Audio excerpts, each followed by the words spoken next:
raporo ku kibazo cy'umuturage witwa Byariyehe Antoine wo mu karere ka Nyagatare, umurenge wa Rwimiyaga, akagari ka Nyarupfubire, umudugudu wa Nyakagando ya kabiri, cyagejejwe ku nteko rusange y'umutwe w'abadepite, na raporo ku kibazo cy'abaturage batuye mu karere ka Rwamagana, umurenge wa Mwurire, akagari ka Bushenyi, umudugudu wa Byange, bavuga ko babangamiwe n'imyotsi ituruka mu ruganda rwa Stilwa ubatse hafi y'aho batuye. Banyakubahwa ba Vice President, banyakubahwa abadepite, muranyumva? Nagira ngo rero mbere y'uko dutangira ibiri kuri gahunda y'uyu munsi, banze mbaze niba nta mudepite ufite ikibazo yagejejweho n'abaturage kugira ngo tumuhe umwanya akigeze ku nteko rusange nk'uko ingingo 158 y'itegeko ngenga rigena imikorere y'umutwe w'abadepite ibiteganya. Ndabona ari ntawe. Nagira ngo rero dutangirire kuri iyi ngingo ya mbere yo kwemeza inyandiko zivunaguye z'inama z'inteko rusange. Inyandiko zivunaguye z'inama z'inteko rusange turi bwemeze uyu munsi, inyandiko ivunaguye ntiziva kuri 70 kugeza kuri 72. Nagira ngo rero turagenda tuzemeza imwe imwe, duhere ku nyandiko ivunaguye nimero 70 yo ku itariki 5 z'ukwa 10 2021. Ndabona nta mudepite uyisabaho ijambo, ubwo turayemeje ku bwumvikane busesuye. Nagira ngo tujye ku nyandiko ivunaguye nimero 71 yo ku itariki 8 z'ukwa 10 2021. Nayo ndabona nta mudepite uyisabaho ijambo, ubwo turayemeje ku bwumvikane busesuye. Nagira ngo tujye ku nyandiko ivunaguye nimero 72 yo ku itariki 11 z'ukwa 10 2021. Nayo ndabona nta mudepite uyisabaho ijambo, ubwo ni ukuvuga ko tuyemeje ku bwumvikane busesuye. Mbashimiye banyakubahwa ba Vice President, banyakubahwa abadepite. Nagira ngo tujye ku ngingo ikurikiyeho kugezwaho raporo ya Komisiyo y'Ubutaka, Ubuhinzi, Ubworozi n'Ibidukikije ku kibazo cy'umuturage witwa Byariyehe Antoine wo mu karere ka Nyagatare, umurenge wa Rwimiyaga, akagari ka Nyarupfubire, umudugudu wa Nyakagando ya kabiri, cyagejejwe ku nteko rusange y'umutwe w'abadepite. Sabe Perezida wa Komisiyo y'Ubutaka, Ubuhinzi, Ubworozi n'Ibidukikije kugira ngo afate umwanya tugezeho iyo raporo. Umwanya ni uwa nyakubahwa President wa Komisiyo. Murakoze nyakubahwa Perezida w'umutwe w'abadepite, banyakubahwa Vice President, banyakubahwa abadepite, bashimiye umwanya muduhaye kugira ngo tubagezeho uko Komisiyo y'Ubutaka, Ubuhinzi, Ubworozi n'Ibidukikije yasuzumye ikibazo cy'umuturage witwa Byariyehe Antoine wo mu karere ka Nyagatare, umurenge wa Rwimiyaga, akagari ka Nyarupfubire, umudugudu wa Nyakagando ya kabiri. Ni ikibazo Depite Habineza Frank yagejeje ku nteko rusange yo kuwa 7 z'ukwa 6 2021, asaba ko umuturage yarenganurwa. Nyakubahwa Perezida w'umutwe w'abadepite, banyakubahwa Vice President, banyakubahwa abadepite, Byariyehe Antoine yandikiye Depite Habineza Frank asaba kumukorera ubuvugizi ku karengane avuga ko yakorewe, ngo akamburwa isambu ku ngufu ndetse akanafungwa. Mu ibaruwa ye, Byariyehe Antoine avuga ko kwa 26 z'ukwa 8 2013 yaguze na Sematama Eldad isambu ingana na hegitari 1 kuri $1,550,000. Nyuma yo kugura iyo sambu akubakamo inzu akanayituramo. Byariyehe Antoine akomeza avuga ko muri 2018 Sematama Eldad amaze kubona ko ubutaka bwiyongereye agaciro, yamusubije ku ngufu amafaranga bari barahaguze kugira ngo amusubize ubutaka bwe, akanavuga ko bamufungiye mu biro by'akagari ka Nyarupfubire bakanamwaka ibyangombwa ku ngufu. Muri iyo baruwa Byariyehe avuga ko ngo Sematama yafatanyije n'inzego z'ibanze kumurenganya bitwaje gahunda yo gusubiza ubutaka bugenewe ubworozi, kuko ngo bwakomeje guhingwamo n'undi bwagurishijwe nyuma. Byariyehe Antoine asoza ibaruwa ye asaba gukorerwa ubuvugizi akarenganurwa, agasubizwa ubutaka bwe, ngo kuko bamurenganyije bamufatanyije n'ubumuga bwo kutabona afite. Nyakubahwa Perezida w'umutwe w'abadepite, banyakubahwa Vice President, banyakubahwa abadepite, Mu gukurikirana icyo kibazo abadepite bagize komisiyo basuzumye inyandiko zitandukanye bavugana no kuri telefone n'inzego ndetse n'abantu batandukanye. Abagize komisiyo bavuganye na Mbyariyehe Antoine n'umugore we Banteze iminsi Senata hagamijwe kumenya amakuru y'inyongera kuri iki kibazo. Mbyariyehe Antoine n'umugore we bavuze ko Sematama Eridadi yabasubije amafaranga $1,550,000 ariko bakavuga ko bayasubijwe ku gahato ngo babanje no kubafungira mu kagari. Abagize komisiyo bavuganye kandi n'abayobozi batandukanye barimo umuyobozi w'akarere ka Nyagatare Bwana Mushabe David Claudian n'umunyamabanga nshingwabikorwa w'umusigire w'akagari ka Nyarupfubire Madamu Ryamwiza Solange bavuga ko ikibazo cya Mbyariyehe Antoine na Sematama Eridadi bakizi kuko cyabaye muri gahunda ngari yo gusubiza ubutaka bwagenewe ubworozi muri 2018. Mu gukurikirana iki kibazo abayobozi bavuze ko basanze Mbyariyehe Antoine yarajyanye ikibazo cye mu bunzi b'akagari ka Nyarupfubire araburana aratsindwa asabwa gusubiza Sematama Eridadi isambuye. Nyuma Mbyariyehe Antoine ntiyajuririye abunzi bo ku murenge wa Rwimiyaga bityo umwanzuro w'abunzi ubandakuka ku itariki ya 27 z'ukwambere 2021 urukiko rw'ibanze rwa Nyagatare rumaze guteraho kashe mpuruza. Umuyobozi w'akarere yavuze ko bashingiye ko Mbyariyehe Antoine afite ubumuga bwo kutabona bagerageje kumushakira ibimufasha kugira ngo agire ahandi atura arabyemera arabishima ariko nyuma baza kumva ko Mbyariyehe Antoine yabyanze. Mu byo bari bemeranyije harimo ko Sematama Eridadi baburanye amuha andi mafaranga $500,000 yo kumufasha kugura isakaro, akarere kakamuha ikibanza mu mudugudu uri hafi y'akarere, akagari n'umurenge bakamubumbira amatafari bakanamuzamurira inzu.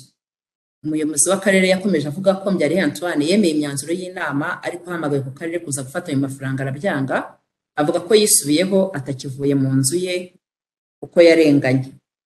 Nyakubahwa Perezida w'umutwe w'abadepite, banyakubahwa Visi Perezida, banyakubahwa abadepite, abadepite bagize komisiyo bamaze kumva amakuru y'inyongera kuri iki kibazo no gusuzuma inyandiko zitandukanye ziri ku mugereka w'iyi raporo, basanga kuba ikibazo cya Mbyariyehe Antoine cyarageze mu nkiko ntacyo komisiyo yagikoraho ko yatsinzwe mu rukiko rw'abunzi b'akagari ka Nyarupfubire ariko ntajurire, ubwo umwanzuro w'abunzi ukaba warabaye itegeko. Cyakora abadepite bagize komisiyo bagiriye inama Mbyariyehe Antoine kwemera umwanzuro w'abunzi akemera ikibanza yahawe n'ubufasha bundi yari yaremerewe n'ubuyobozi bw'akarere ka Nyagatare. Nyakubahwa Perezida w'umutwe w'abadepite, mu gusoza nabasaba ko mwaha umwanya Visi Perezida wa komisiyo akabagezaho umushinga w'umwanzuro. Murakoze, ndabashimiye. Nyakubahwa Perezida wa komisiyo, umwanya ni wawe.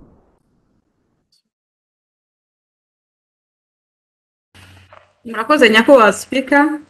Nyuma yo gusesengura ikibazo cya Mbyariyehe Antoine wasabaga gukorerwa ubuvugizi ku karengane avuga ko yakorewe ngo akamburwa isambu ku ngufu ndetse ngo agafungwa, abagize komisiyo basanga kuba iki kibazo cye cyaragiye mu bunzi akaburana agatsindwa hanyuma ntanajurire, ubwo umwanzuro w'abunzi waba warabaye itegeko.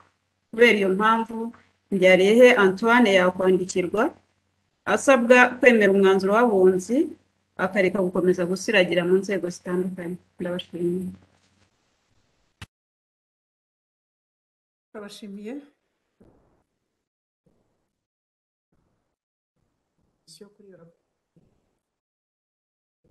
Gusuzuma iki kibazo hari abadepite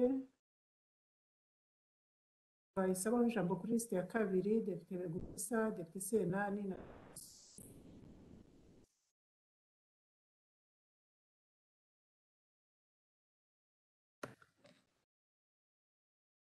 Adahera nyakubahwa Speaker.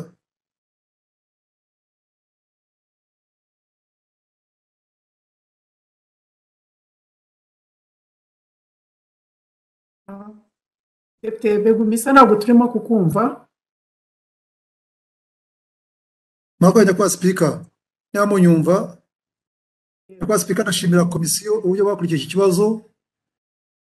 Ndashaka gusobanukirwa neza kumenya iyi myanzuro y'ubuyobozi yagiye ibaho yo kugira ngo abantu basubize ubutaka bw'ubworozi. Abantu benshi barayemeye kandi ndumva ari nabyo. Nyakubahwa Speaker, ngira ngo nsobanukirwe neza, wenda komisiyo imfashe kumva uburyo uyu Mbyariyehe yaje gufungwa n'icyabiteye. Ikindi ari ubufasha akarere ka Nyagatare kari kemeye kumuha nk'umunyarwanda.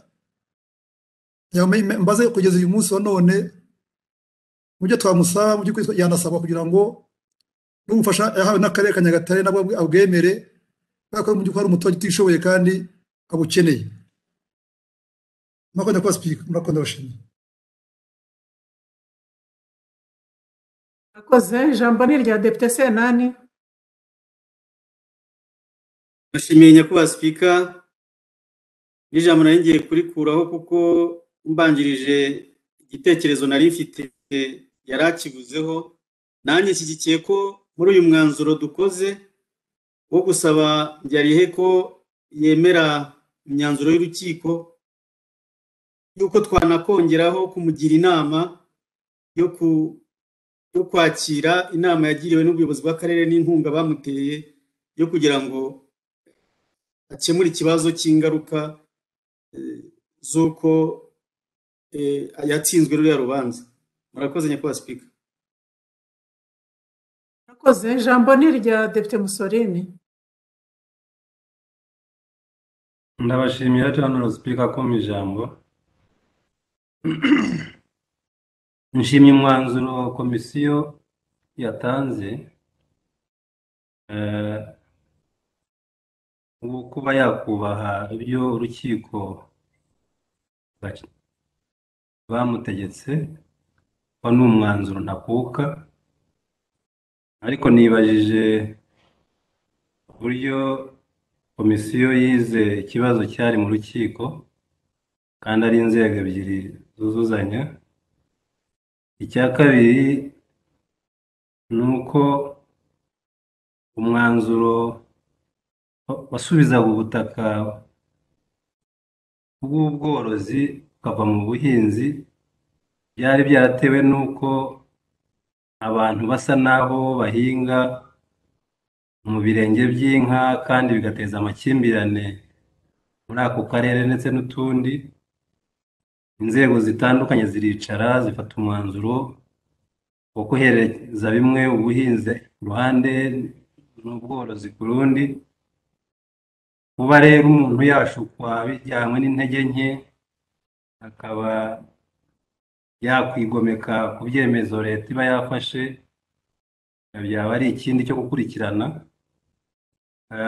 Hanyuma nk'umuntu ufite ubumuga bwo kutabona kandi yunganirwa na leta, afashwa mu byinshi bitandukanye, akaba yashukwa akabirengaho ndetse n'inkunga bamuhaye akayanga, byaba afite ikindi kibazo cyo kuba twakurikirana, kuko aho guhinga n'aho guhinga, aho kororera n'aho kororera, n'aho gutura n'aho gutura, akarere kuba kamufasha gutura akabyanga kandi biri mu nshingano zo gufasha abantu batishoboye ndetse n'abafite ubumuga muri rusange, twabikurikirana ukundi. Ariko nshimishijwe n'umwanzuro uko bawutanze. Gusa icyo nibaza, sinumva uburyo komisiyo yasuzumye ikibazo kandi kiri mu nkiko. Ndabashimiye rero na sipika. Ijambo ni irya komisiyo.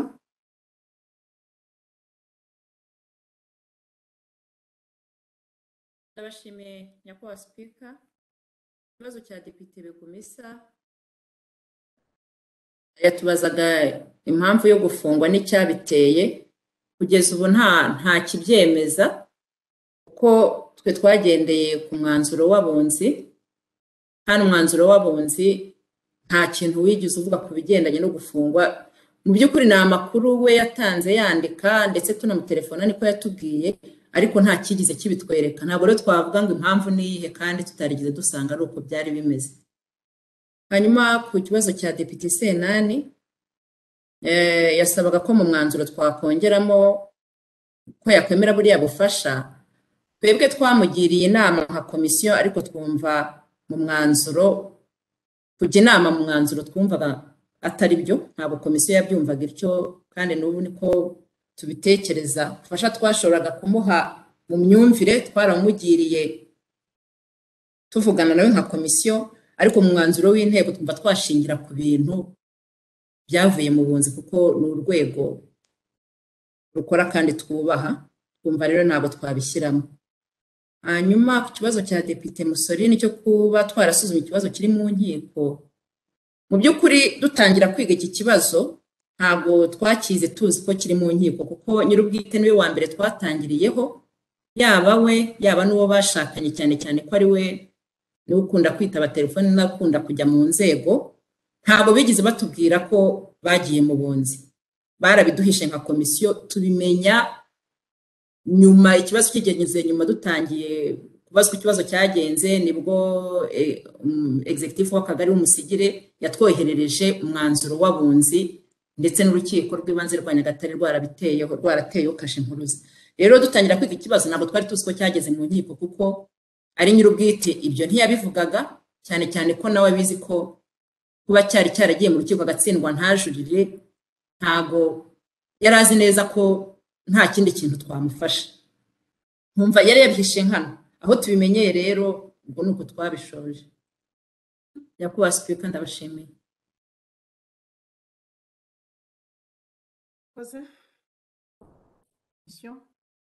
Nanone hari basaba ijambo liste ya gatatu. Kayinkamiye Depite Ayinkamiye Depite wa Maria Veneranda, Depite Rukuru rwa Byoma na Vice President Musa Fazili. Ijambo ni irya Depite Ayinkamiye. Ndabashimenya ko basabwa kuba muhaye ijambo. Sabye ijambo kubera umwanzuro wafatwe kuri iki kibazo. Niba twibuka amateka y'iki kibazo, Nyakubahwa Speaker, ngira ngo cyazanywe n'umudepite Honorable Frank Habineza, kigezwa ku nteko rusange. Inteko rusange ifata umwanzuro wo kugishyikiriza komisiyo kugira ngo igisuzume itegure n'umushinga w'umwanzuro. Nkaba mbona uyu mwanzuro uburyo wanditswe ko inteko yandikira uriya muturage, numva ngewe atari ko twabigenza, kubera ko umuturage ntiyigeze yandikira inteko, ni ikibazo cyazanywe n'umudepite. Nkaba numva rwose ahubwo uriya umudepite wakizanye ariwe wasubiza umuturage wamwandikiye, ariko bitanyuze mu nteko, inteko ariyo ifata iyo responsibility yo kwandikira umuntu imusubiza, kandi uwo muntu atarigeze yandikira inteko. Ndabashimenya Nyakubahwa Speaker. Akoze. Ijambo ni irya Depite wa Maria Veneranda. Ndabashimenya Nyakubahwa Speaker kumpa ijambo. Mu by'ukuri nagombaga gukuraho ijambo, ariko hari icyo nakongeraho. Ubugororangingo kuri uyu mwanzuro watanzwe na komisiyo, nanabashimira uburyo bawukoze n'uburyo basesenguye iki kibazo. Nyakubahwa Speaker, iki kibazo kijya kugera mu nteko, ntabwo uyu muturage Mbyariyehe Antoine yandikiye inteko ishinga amategeko. Nkaba numva mu by'ukuri uburyo yasubizwa biciye mu nzira ikibazo cyanyuzemo kijya kutugeraho, kijya kugera ku nteko. Nibwo bugororangingo natangaga ahanditse ko umuturage yakwandikirwa, numva byarangira bivuga yuko icyo cyemezo cyabaye itegeko nk'uko byanditswe, hanyuma inzira ikibazo cyanyuzemo akaba ari nayo igisubizo cyanyuramo, kuko ntabwo byakabaye responsibility y'inteko ishinga amategeko. Ndabashimiye Nyakubahwa Speaker. Akoze. Ijambo ni irya Depite Rukuru rwa Byoma. Urakoze Madame Speaker. Ukurikiye iby'iki kibazo no kwakira iki kibazo ubwacyo byari ikibazo, wenda bikaba bitubereye isomo. Banyakubahwa, nkomoka muri Nyarupfubire mu murenge wa Rwimiyaga. Kubona uyu muturage iki kibazo atarakingejejeho, nari nzi yuko ku bibazo bijyanye n'ubutaka twabigiye mu mizi, byari bihari byinshi, tubibonera umuti. Uyu muturage ntabwo yayobewe yuko tutagiye mu nama nyinshi, ntari mu nama nyinshi nk'umudepite, akajya gushaka Frank azi yuko duturanye, yiboneye utari uzi ibibazo bya Nyarupfubire. Ubutaha Banyakubahwa baguhaye ikibazo, uzajya ubazana nukomoka ahantu, ibibazo byinshi iwanyu urabizi bimeze biti, kuko uyu muturage mureba ikibazo cye cyari nk'icy'abandi. Ni hehe utsindwa rwose bakakubwira batangaha uri nk'abandi, ariko bakarengaho bati tugiye no kuguha ahantu uzajya gutura, tuzanakubakira afite umuryango. Ubwo ni ubwiza bwa Nyagatare, twemera nk'ibyo ngibyo, ariko tuzajye dushishoza n'ikibazo umuturage atugejejeho. Mbe umudepite waho arakizi? Mbe abandi bimeze bite nko muri iyo kesi? So iyo ni inama najya, naho ubundi amabwiriza ni amabwiriza areba abanyarwanda bose. Niba hari special cases ku muntu ufite ubumuga, uyu we afite umuryango, hari abandi bari inyuma ye, turwana no kureba ko twabatuza, naho amabwiriza ni amabwiriza. So ngewe icyo navuga kuri iki kibazo, umudepite abonye ikibazo nyabureka tuzajye dushishoza, naho ikibazo ni icy'inteko tugomba gusubiza nk'inteko. Murakoze madamu Subiza. Murakoze. Ijambo ni irya Visi Perezida Musafazi. Ndabashimiye nyakubahwa Sipika. Ni kuri ibyo ngibyo mugenzi wanjye ashojerejeho. Turebye itegeko ngengamikorere rigenga umutwe w'abadepite, ni ukuvuga yuko umudepite yakira ikibazo akakigeza ku nteko rusange, agahabwa umwanya wo kukibwira inteko rusange, igahita ikigira icyayo ikagiha komisiyo. Wenda turi kubivugurura mu mavugurura turimo, ariko uyu mudepite yakizanye gihinduka icy'inteko, inteko niyo yakagombye gusubiza, ariko none niba rwisubiza burirahabwa umudepite watumwe. Gusa harimo icyuho kubera yuko mu bibazo by'abaturage biza ku nteko, usanga iyo biyihawe direct, inteko ibanza ikabisuzuma ikareba ko nta handi ikibazo cyagiye, ahandi ibyemezo byafashwe, bikaba ngombwa ko biza imbere y'inteko rusange, ariko ibyo byose byamaze kureka. Ariko ibihabwa umudepite nabyo twakagombye gufata icyemezo ko nawe iyo abyakiriye ataba ayoboye ku nteko, aba agomba gukora ako kazi inteko ikora, kugira ngo agihe inteko rusange yamaze kubona yuko kiri mu rwego rwo kumenya no kugenzura ibikorwa bya guverinoma. Nk'ubu iki kibazo Honorable Habineza yazaniye inteko, nta minisiteri igaragaramo ku buryo tuvuga ko tugiye kugenzura ibikorwa bya guverinoma, tuvuge ngo yararenganyijwe. None se ubwo kuvuga ngo kirahita kijya muri komisiyo kitari mu nshingano z'inteko kuko nta guverinoma igaragaramo, ahubwo umudepite nawe yakira ikibazo ajya abanza agenzure niba kiri mu nshingano z'inteko, kuko iyo umuturage yakizaniye bituma inzego z'inteko zibikora kandi zibikora neza. Iyo rero nawe yemeye izo nshingano ajya abikora neza, nibyo byatuma inteko itagira uruhare mu kuburabuza abaturage. Ndabashimiye nyakubahwa Sipika. Murakoze. Ijambo ni irya komisiyo. Nshimiye nyakubahwa Sipika. Ibibazo byabajijwe, cyaba cya Depite Ayinkamire ndetse n'icya Depite Uwamariya, nuko icyo nashaka gusubiza bishorejweho, ariko iki kibazo inteko yakigize icyacyo itwandikira kugikurikirana nka komisiyo, bivuze ko ari nayo tugomba gukorera inteko rusange umwanzuro. Twumva rero kitanyura mu nzira cyanyuzemo kiza, kuko itegeko ngenga ritugenga ubu ngubu niko ribiteganya. Hanyuma Honorable Depite Ruku n'inama yajyaga turamushimira, hanyuma na nyakubahwa VP Fazili nawe n'inama yajyaga turamushimira. Murakoze nyakubahwa Sipika.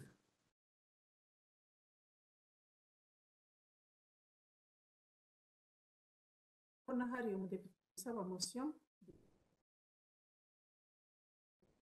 ko itegeko ngenga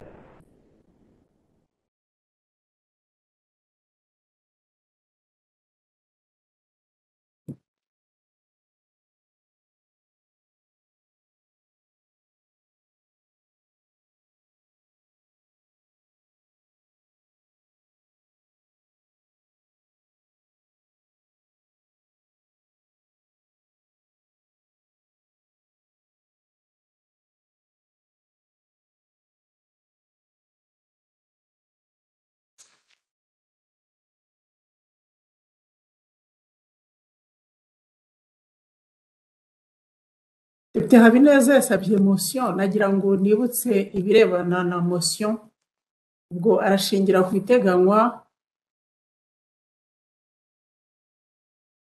n'ingingo ya 36 y'itegeko ngenga rigena imikorere y'umutwe w'abadepite.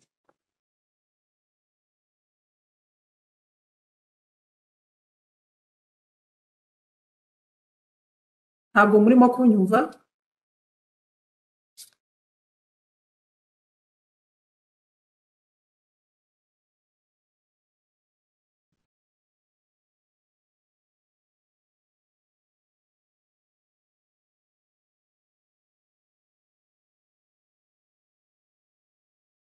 Speaker niba mwampaye ijambo.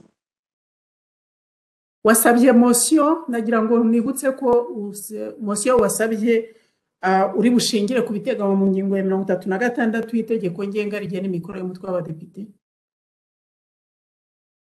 Madam Speaker, ngiye gushingira kuri iyo ngingo ya 36 nsaba Madam Speaker kurenganurwa kubera ko ndabona bamwe bagize mu nteko ishinga amategeko banyibasiye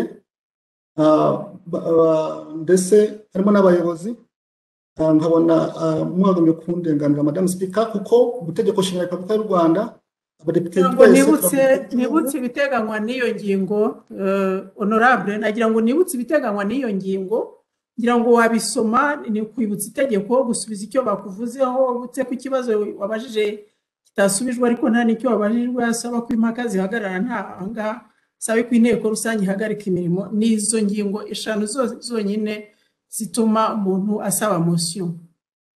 Ntabwo mbona rero icyo ushingiraho mu biteganywa n'ingingo ya 36 y'itegeko ngenga rigena imikorere y'umutwe w'abadepite.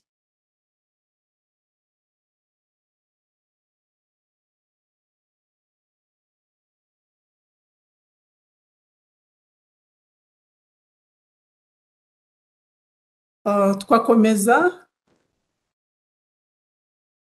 kwakira iyi raporo n'uwo mwanzuro ukanozwa nk'uko bawupropoje.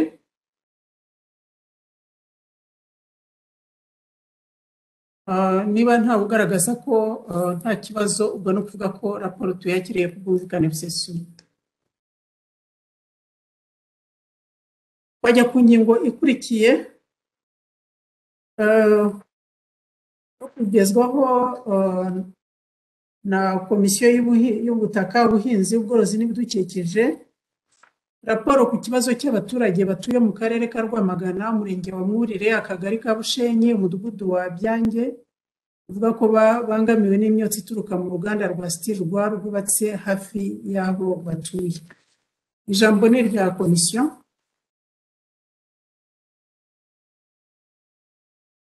Murakoze. Nyakubahwa Perezida w'umutwe w'abadepite, banyakubahwa Vice Perezida, banyakubahwa abadepite, bashimiye umwanya muduhaye kugira ngo tubagezeho uko abadepite bagize komisiyo y'ubutaka, ubuhinzi, ubworozi n'ibidukikije basuzumye ikibazo cy'abaturage b'akarere ka Rwamagana, umurenge wa Mwurire, akagari ka Bushenyi, umudugudu wa Byange. Abo baturage bandikiye Perezida w'umutwe w'abadepite ku itariki ya 21/12/2018 basaba ubuvugizi mu ikurikiranwa ry'ikibazo cy'imyotsi ituruka mu ruganda rwa Steel rwubatswe hafi y'aho batuye ikabibangamiye ubuzima bwabo. Abo baturage banditse bavuga ko urwo ruganda rwabateje ibibazo bikomeye birimo guhumana kw'amazi bakoresha, uburwayi bwo mu myanya y'ubuhumekero, kuribwa amaso n'ibindi. Ku wa 29/4/2019 komisiyo y'ubutaka, ubuhinzi, ubworozi n'ibidukikije yahawe inshingano yo gusuzuma icyo kibazo ikazategurira inteko rusange imyanzuro. Komisiyo yatangiye gusuzuma icyo kibazo tariki 27/5/2019. Nyakubahwa Perezida w'umutwe w'abadepite, banyakubahwa Vice Perezida, banyakubahwa abadepite, mu nama ya komisiyo yo kuwa 19/7/2021 ubwo abadepite bagize komisiyo bareberaga hamwe aho imirimo ya komisiyo igeze ndetse banarebera hamwe uko ibibazo bakurikiranye byakemutse, bagarutse no kuri iki kibazo cy'abaturage b'akarere ka Rwamagana, bemeza ko batumira inzego zirebwa n'iki kibazo kugira ngo barebere hamwe aho kigeze gikemuka n'ingamba zihari zo kugikemura burundu. Ni muri urwo rwego abagize komisiyo bemeje ko hatumizwa muri komisiyo inzego zitandukanye zitabo zihurira n'iki kibazo.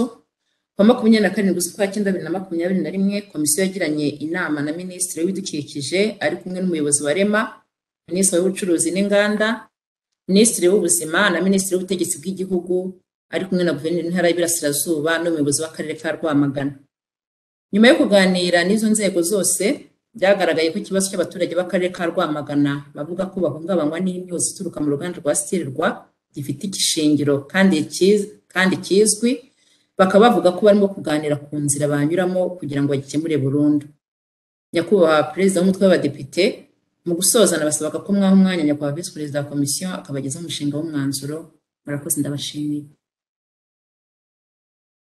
Ijambo ni rya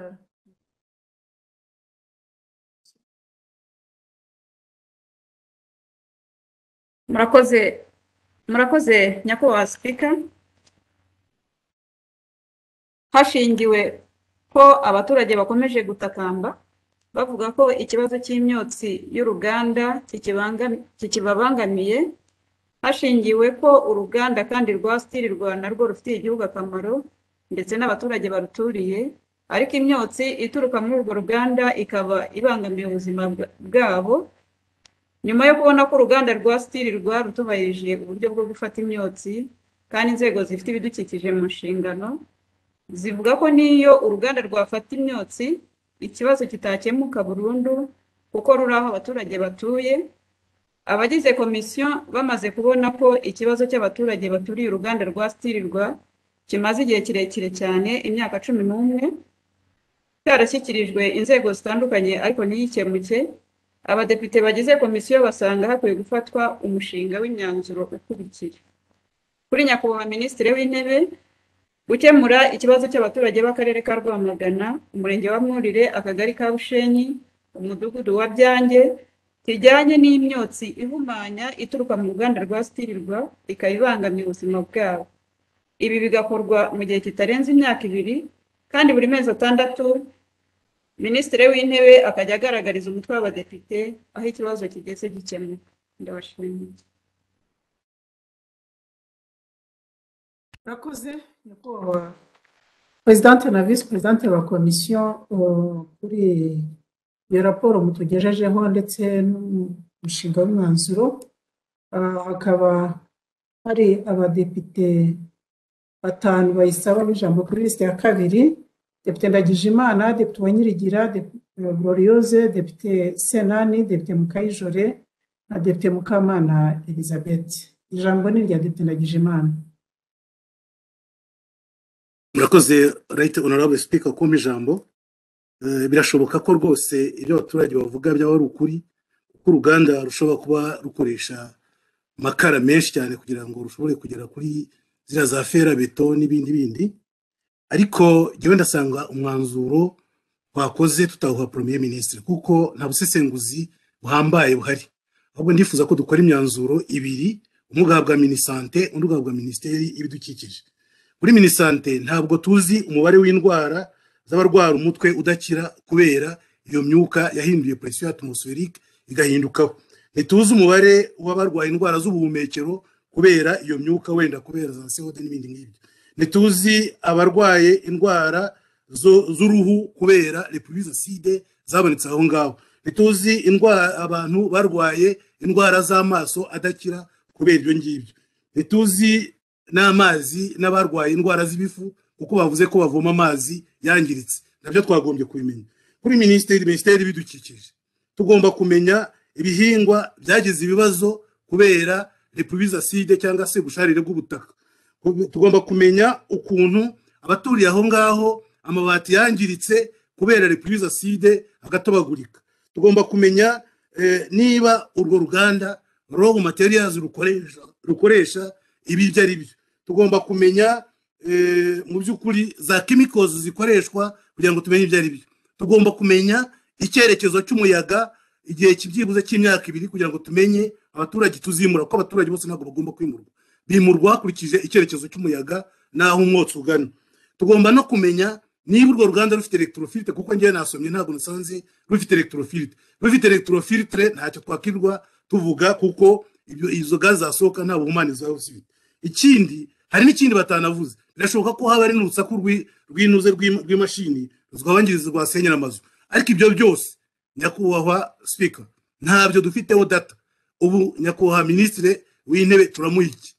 ni ukuvuga ngo rero twagombye gukora imyanzuro, umwe twawuha minisante agakora ubucukumbuzi, undi tukawuha minisitiri de l'environnement agakora ubucukumbuzi kuri data baduhaye, akaba ari wenda twashobora kuvuga ngo minisitiri w'intebe yaza, bityo tugafata natwe umwanzuro wo kuba swat uruganda rwahava cyangwa se rwahaguma, hakimurwa abaturage bari mu cyerekezo cy'imyotsi, ariko atari kwimura abaturage bose baturiye urwo ruganda. Murakoze.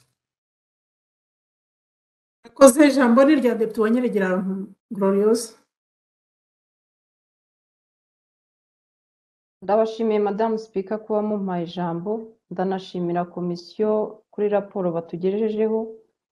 Ariko Madame Speaker, jye nagize ikibazo kuri uyu mwanzuro wahawe PM, kurikije zino nzego zitandukanye bagiye baganira kandi nazo zikagaragaza ikibazo kuko yuko gihari, ndetse bakanagira n'umwanzuro nabo ubwabo batanga ari wo kwimura abaturage cyangwa kwimura uruganda, cyane ko bavugaga ko nubwo uruganda rwahahama n'ubundi rwaba rutari ahagenewe inganda.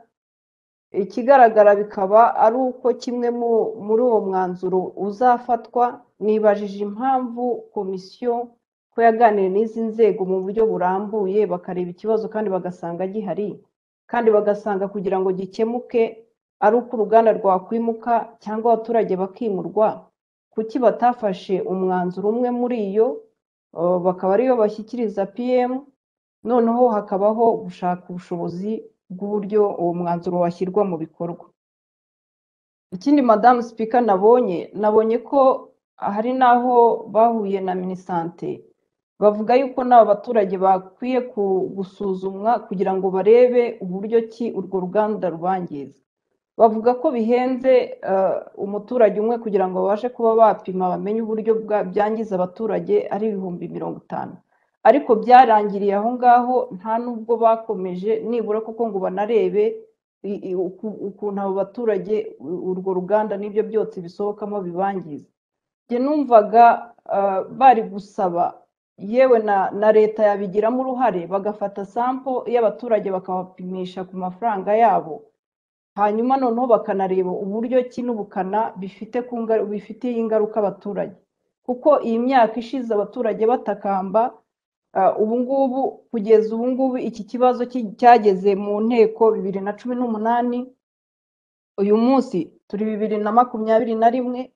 Niba kuko abo baturage bafite ikibazo niko bakomeza kwangirika, aho ngaho jye numvaga nshaka kubaza komisiyo impamvu ki batasabye nibura yuko nicyo cyakorwa kugira ngo barebe urgence irimo n'uburyo ikibazo gikwiye kwihutishwa. Ikindi nagira ngo mbaze komisiyo, nabonye komisiyo yaratangiye gusuzuma iki kibazo itariki 27 z'ukwa 5 2019, hanyuma bakavuga ko bongeye kugisuzuma itariki 27 z'ukwa 9 2021. Urebye harimo umwaka urenga. Nagira ngo mbaze komisiyo niki cyabaye, imbogamizi zabayemo nizihe, kandi mu by'ukuri mu bigaragara ubona ko iki kibazo kibangamye cyagombye kuba ari mu byihuta. None bakaba kandi bahaye n'umwanzuro w'imyaka 2. Ubona wenda iyo bayifata iki gihe 2019 nibura byari kuba biri mu nzira yo gukemuka. Aho niho nagize ikibazo, nifuza ko komisiyo yakongera ikampaho ibisobanuro. Ndabashimiye Madame Speaker kuba mwampaye ijambo. Murakoze. Ijambo ni rya Depite Mukayijore. Ndabashimiye nyakubahwa Speaker kumpa ijambo. Yakoze nyakubahwa Presidente wa komisiyo kutugezaho raporo komisiyo yize kuri iki kibazo cy'abaturage bari bagejeje ku nteko ishinga amategeko. Ariko nyakubahwa Speaker, abaturage bandikira inteko ishinga amategeko bari bagaragaje ikibazo kirimo ibibazo bibiri: uburyo uruganda rubateza ibibazo mu bijyanye n'ubuhumekero ndetse n'uburyo bavoma amazi mabi aterwa n'urwo ruganda. Nyakubahwa Speaker, iyo usoma raporo komisiyo uko yagiye yiganira n'abayobozi banyuranye n'uburyo asesenguye iki kibazo, usanga icyo yatinzeho cyane n'iriya myotsi uruganda rudegaje.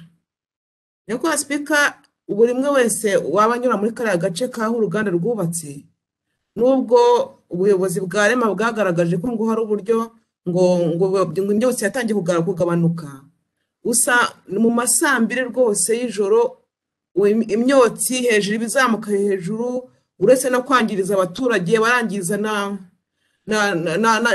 barangiriza n'ikirere pollution ni nyinshi cyane ku by'uruganda ariko naho ndashaka kugaruka ku kijyanye n'uburyo komisiyo yaje kumva iki kibazo usanga ibijyanye n'uburyo abaturage banywa ariya mazi mabi ntabwo bagitizeho cyane nyakubahwa Speaker bavuga ngo na bagenzi bacu bakigaragaje ko uriya mwanzuro wahawe nyakubahwa Minisitiri w'Intebe nibyo barawutanze ariko usanga nta bucukumbuzi bufite ahubwo niyo banaganira n'inzego banigeze banabaza inzego ese kuki mbere y'uko uruganda rwubakwa hariya hatabaye inyigo ya impact assessment impact hariya ku baturage hariya ngo barebe uruganda ruzadegaje imyotsi amazi azandura ibintu nk'ibyo ngibyo ntabwo muri komisiyo bigeze babitindaho nagira ngo nyakubahwa perezida wa komisiyo bakigarukeho batubwire uko kuriya mwanzuro inteko yawufata urebye n'inzego bagiye baganira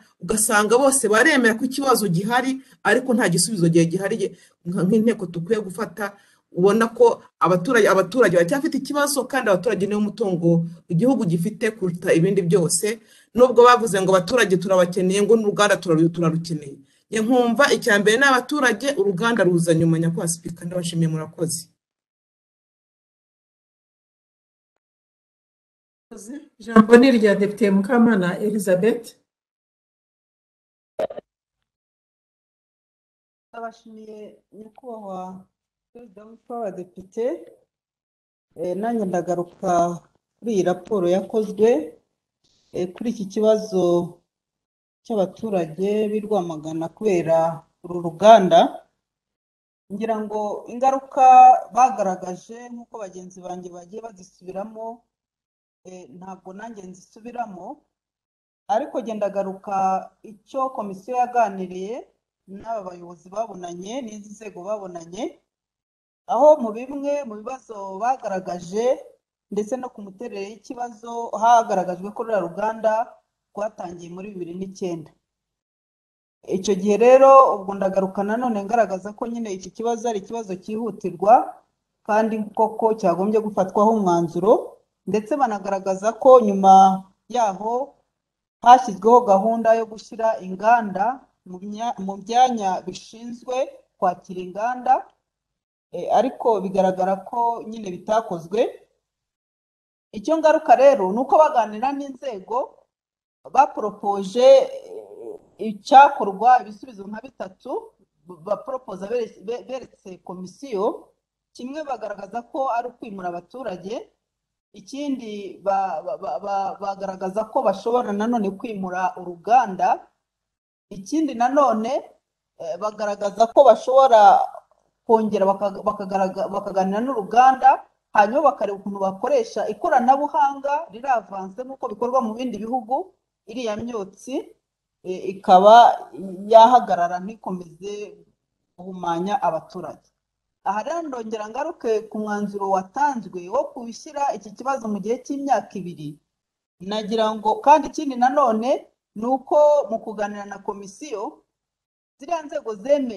barangizanyije bafashe umwanzuro ko bagiye kubisuzuma hanyuma muri ibi bisubizo bitatu bari batanze bakajya kureba igikwiriye cyakorwa aha nkibaza ni kuki bahereye kuri biriya bisubizo byatangwaga kandi avuga ati tugiye kubisuzuma kuki atari byo bakurikiranye ngo hafate umwanzuro umwe noneho n'igihe cyo kubona igisubizo bikorwe mu gihe gito ahubwo noneho bikaba nk'aho ikibazo umwanzuro wa PM nanone bigashyirwa ko kizakemuka mu gihe cy'imyaka 2 nabyo usanga bifata igihe kirekire kuki bari mu nama batongeye ngo baganire n'izi nzego kuri ibisubizo bitatu bari bagaragaje barebe icyakorwa noneho kizaba aricyo gikurikiranwa kugira ngo kiriya kibazo kibe cyakemuka byihuse ubwo nagira ngo sabe komisiyo itugaragarize uko ziriya mpamvu 3 zitakiriwe ngo arizo zisuzumwa hanyuma zikurikiranwe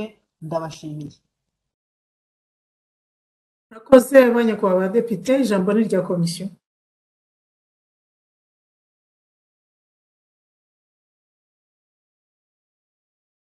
Ndashimira nyakubahwa Sipika, ikibazo cya Depite Ndagijimana yavuga ati kuki tutakora imyanzuro ibiri tukayiha umwe tukawuha minisante undi tukawuha minisiteri y'ibidukikije. Icyo namubwira ni uko ntabwo dushobora gutanga uyu mwanzuro twibagiwemo minisiteri minicom ishinzwe inganda, ntabwo dushobora kwibagirwa minaroke ishinzwe abaturage. Abo bose baba minisante, baba minisiteri y'ibidukikije, baba minaroke ndetse baba na minicom, bose aho bahurira ni kwa premier ministre. Niyo mpamvu mwanzuro twahaye minisitiri w'intebe kuko izo minisiteri zose ashinzwe kuzireberera no kuzihuza no gufatira umwanzuro hamwe. Ntabwo rero ntabwo byari gushoboka ko dukora iyo myanzuro kuko yaba minisante yaba na minisiteri y'ibidukikije, niyo minisante yakora ubushakashatsi ku ndwara, minisiteri y'ibidukikije nayo igakora ubushakashatsi ku biyireba, ntabwo ikibazo cyaba gikemutse. Twabonaga nka komisiyo kugikemura ariko tugiha minisitiri w'intebe ushinzwe kuzahuza ziriya nzego zose, ari abakora ubushakashatsi ku bantu ku burwayi bwabo, ari abashinzwe kureba ku bidukikije, arashinzwe kureba iby'inganda, arashinzwe kureberera abaturage. Twumvaga ari byo binoze nyakubahwa Depite Ndagijimana. Izi minisiteri ebyiri ntabwo zakwihaza kandi zifite abaziyobora. Burya iyo byarenze na minisiteri imwe biba bigomba umuhuza cyangwa ubafasha kugira ngo bagere ku mwanzuro. Hanyuma ku kibazo cya Depite Uwanyiragira Gloriose yabazaga ku mwanzuro twatanze, bisa nkaho twagombye kuvuga amadetaye uko twabitekereje nka komisiyo nuko bisanzwe bigenda. Ntabwo inteko yatanga umwanzuro ngo itange n'uburyo ibintu bigomba gukorwamo. Twaba tugiye gukora akazi katari akacu, twumva icyo dusabwa ari ugutanga umwanzuro, hanyuma uburyo bikorwa bakadukemurira ikibazo. Uburyo bazagikemuramo nibo bazakireba bitewe n'ibintu byinshi bazakora. Guhazazamo byinshi, hashobora kuzamo iyo ngengo y'imari, hashobora kuzamo n'andi madetaye yose tekinike tutazi. Twumva rero tutari kujya muri izo detaye ngo tuvuge ngo nimufate uyu, kuko dushobora kuvuga ngo nimushyire mu bikorwa umwanzuro runaka A, bo bagasanga gukemura ikibazo ari B, kandi twebwe icyo dushaka end result ni uko ikibazo gikemuka. Twumvaga rero uburyo bazabikoramo peu importe, ariko icy'ingenzi ari uko ikibazo gikemuka. Niyo mpamvu rero tutavuze ngo byanga bikunda n'ibikemuke kuri ubu buryo. Hari cya minisante yavuze cyo kuba tugiye ko gusuzuma bihenze, ati se nta kuntu hari kubaho wenda ko basampuringa abantu bagatanga amafaranga yabo. Ibi ngibi nibyo bishimangira ko uyu mwanzuro tugomba kuba minisitiri w'intebe, kuko minisitiri wa sante ntabwo kumusaba ngo icyo twifuza, niba twifuza ko ikibazo gikemuka, minisitiri wa sante ni kimwe muri byinshi byakemura icyo kibazo, cyangwa ni kimwe mu ntangiriro zo gukemura icyo kibazo, ariko si cyo cyonyine cyari kubikemura. Ku buryo minisante kuba ipimye ikabiryamisha ntacyo byadukemurira. Wumvaga rero kuba tuhaye PM izo minisiteri zose ari uzikoresha, bazasaba ko basampuringa ibihenze, ari we bazamenya uko bajya gushaka ingengo y'imari muri Minecofine n'ibindi, wumvaga aribwo byakemuka. Hanyuma hari ikindi yabajije Depite nanone Uwanyirigira, gutangira gusuzuma kuri 27/5/2019. Hanyuma twaba twarahuye n'aba bantu muri uyu mwaka, muri izi nzego twarahuye muri uyu mwaka.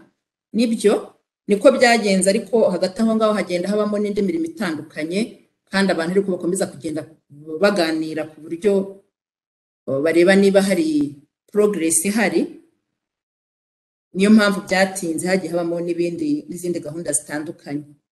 Umwanzuro w'imyaka ibiri, uyu mwanzuro w'imyaka ibiri impamvu ariko twawutekereje nka komisiyo ni uko mu by'ukuri turamutse tubihaye igihe gito cyane kiri munsi y'icyo byagorana, kuko ni umwanzuro uko nubwo batari bakora ubushakashatsi ngo barebe icyo ikiguzi bizatwara, ariko byanga bikunda bizatwara amafaranga atari make. Ko nk'inzego twaganiriye batubwiraga ko uruganda rwonyine, ni ukuvuga ubutaka bwubatseho n'imashini n'inyubako, ari miliyoni 12 z'amadolari, ubwo ni miliyari 12, ariko bari batari babarira abaturage ngo bamenye ngo kugereranya ibiciro bimeze bite. birumvikana ko rero byanga bikunda ingengo y'imari izakenerwa. Kuvuga rero ingengo y'imari twatoye turayizi, ntitwavuga ngo birakemuka ngo uyu mwaka ngo cyangwa muri revision budgetaire, twumvaga ari ibintu biremereye. Nibura turavuga ngo imyaka 2, ubwo buri mezi 6 bazajya baza kutubwira, bazajya batwandikira batubwira uko bimeze, byose hari kizajya kigenda gikorwa. Twumvaga imyaka 2 nibura ariyo yaba raisonnable, ariko mbere yaho byo abana nka komisiyo bitashoboka. Hanyuma ku kibazo cya depite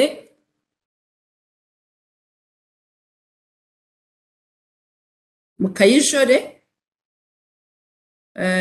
ati muganira n'inzego mwibanze cyane ku kibazo cy'imyotsi. Yego, kubera ko ikibazo cy'imyotsi n'ubundi nacyo kigenda kikajya guhumanya n'ay'amazi bavoma, nicyo kigenda kikangiza ibidukikije, kikangiza ikirere.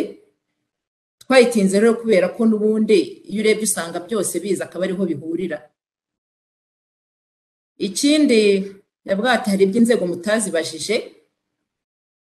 Inzego mu by'ukuri tuzibaza ibyo twaganiriye byose, bavuga ko ibibazo byabaye kuba batarakoze wenda environment assessment, impact assessment n'ibindi, baravuga ati ibyabaye byarabaye.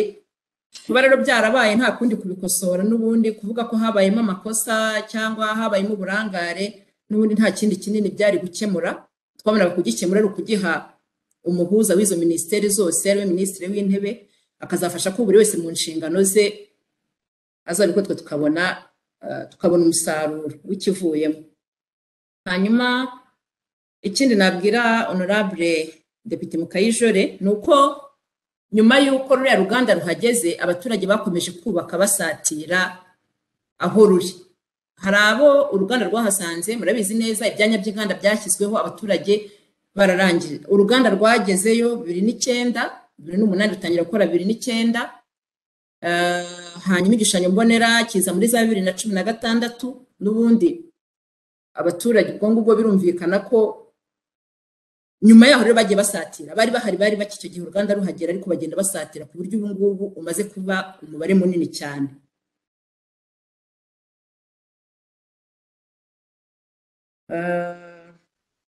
Ikibazo cya Depite Mukamana Elizabeth nawe yabazaga impamvu muri izi alternative batanze, yaba kwimura abaturage, kwimura uruganda, gukoresha uburyo bw'ikoranabuhanga byatuma abaturage n'uruganda baturana.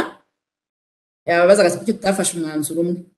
Ndumva namusubiza nko nigize gusubiza honorable wabanje. Ntago numva mu nshingano z'inteko tutabwira executive ngo mukemure ikibazo, ngo tubabwire n'uburyo bagikemura.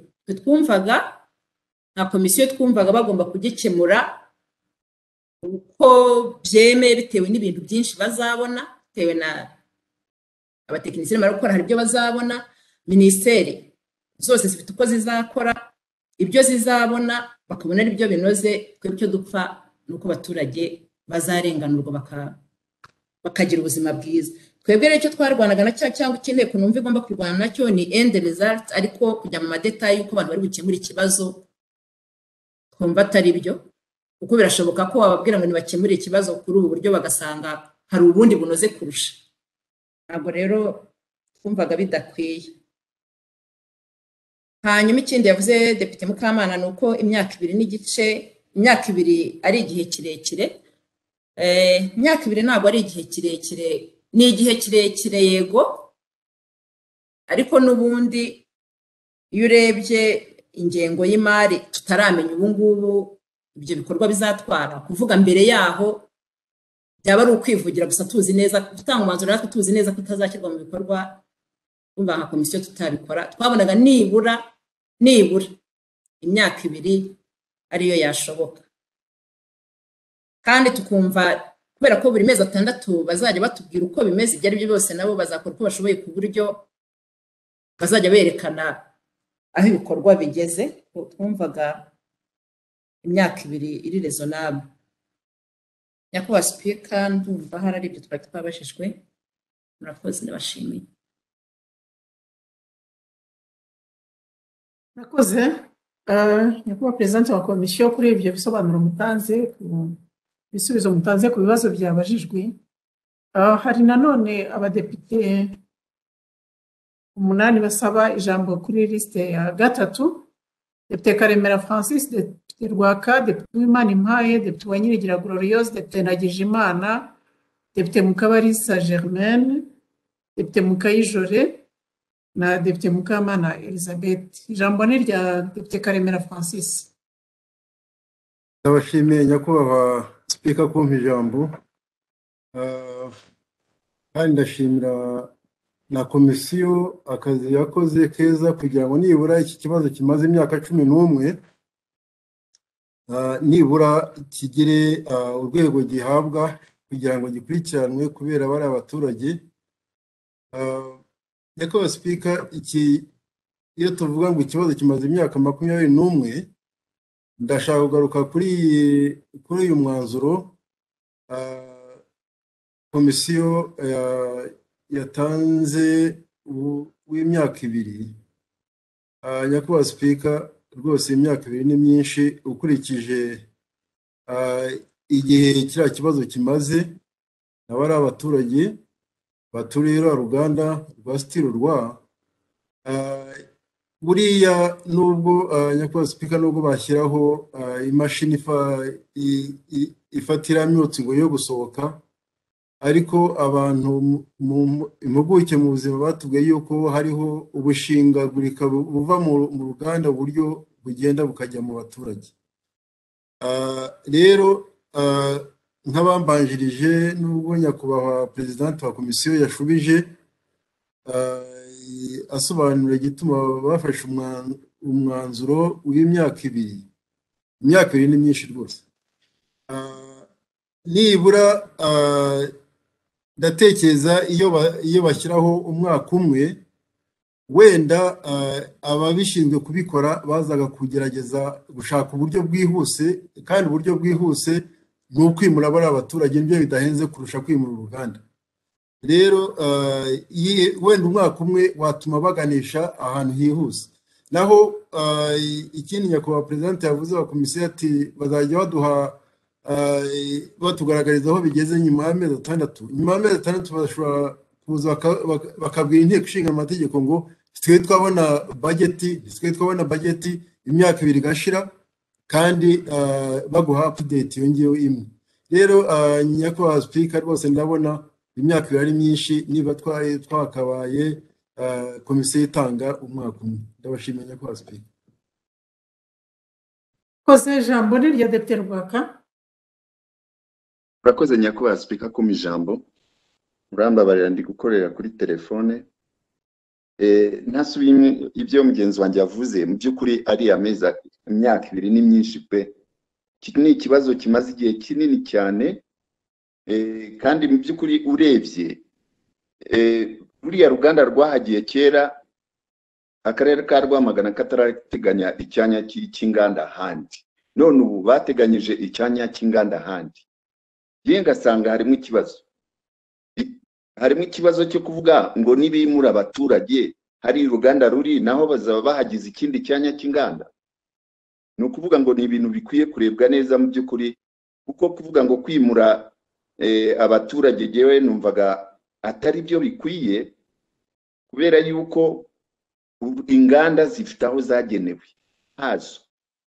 Nkumva rero mu by'ukuri ahubwo twari gutanga umwanzuro w'amezi 6 asaba ko baba bagaragaje igihe igisubizo kizaba cyabonetse. Mu mezi 6 bakiga igikwiye, noneho muri ayo mezi 6 bakaba batanze proposal y'igisubizo gikwiye.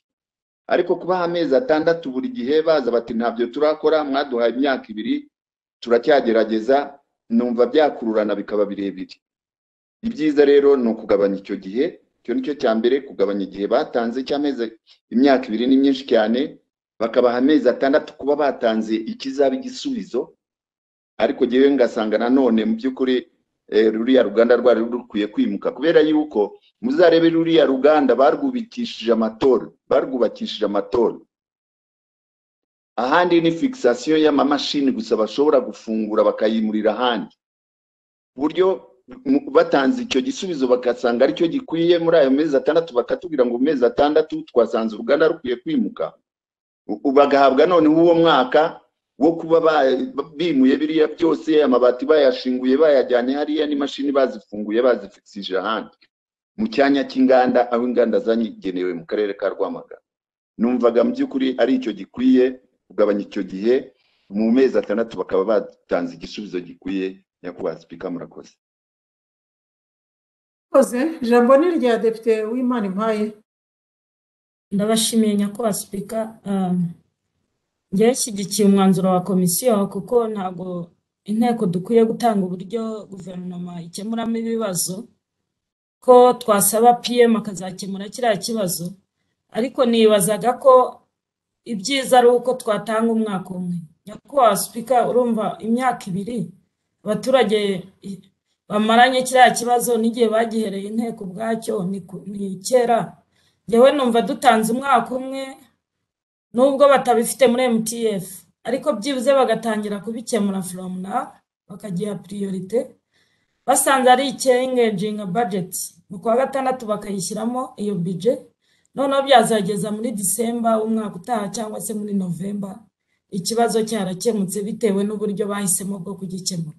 Ariko nk'inteko tukita ku buzima bw'abaturage kurusha ikindi cyose. Njyewe rwose numva tugabanyije bikaba umwaka umwe wo ku 2, noneho mu mezi 6 step bamaze kugeraho, andi amezi 6 bazaba batubwira ko cyarangiye. Naho ubu na manda ho tuyigejeje n'abandi bazaza batangire.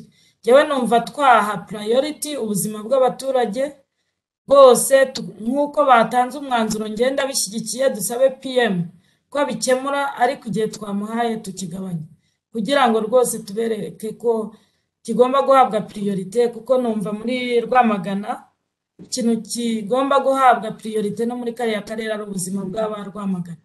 Numva rero kugiha imyaka 2 natwe twaba tukibona nk'ikibazo, ariko nanone tugashyiramo kandi kandi mubyemeye nyakubahwa Speaker, rwose tuze kubaha umwaka umwe. Murakoze. Ijambo ni rya Depite Wanyirya Glorious.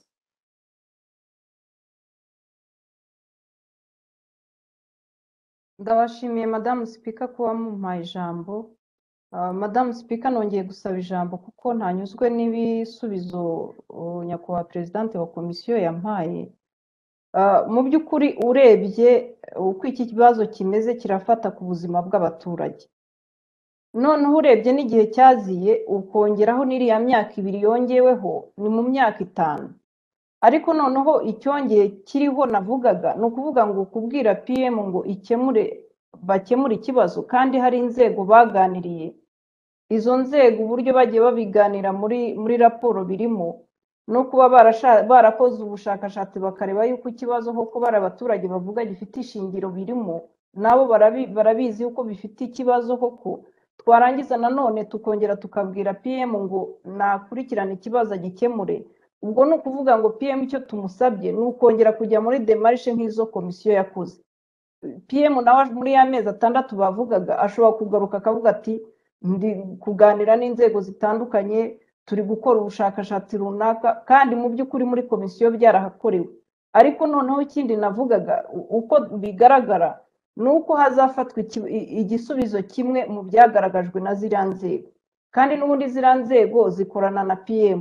Ikiriho nuko abaturage bagomba kwimurwa cyangwa se uruganda rukimurwa. Ibyo ni ibintu bibiri ubona wenda yiba ari cyo twasabaga PM kugira ngo bagende bige neza, baturebere nimba ari abaturage bakwiye kwimuka koko cyangwa nimba ari uruganda rukwiye kwimuka, ariko nabyo bakabikora mu gihe gito gishoboka. Kuko nimba abaturage bakomeza ubuzima bwangirika, natwe tubahagarariye ntitubarengere, njye niho numvaga mfite ikibazo gikomeye. Urumva baravuga bati turanywa amazi, turarwara, turahumeka nabi, nta nubwo bavuga bati nibura reka tunarebe n'ubwo buzima uko buhagaze, turebe n'icyo twakora. Ugasanga rero kubaha igihe cy'imyaka 2 cyongera ku kibazo kimaze mu nteko, abaturage ntabwo tuba turimo tubakemurira ikibazo. Ndabashimiye Madame Speaker. Ijambo ni rya Depite Ndagijimana. Murakoze Right Honorable Speaker kongera kumpa ijambo. Mu by'ukuri ngewe maze kunsobanurira wenda kubirenze ko birenze ministeri wenda 3, birashoboka ko twabiha PM bose wenda imbyemere. ariko icyo turi guha PM ni igiki?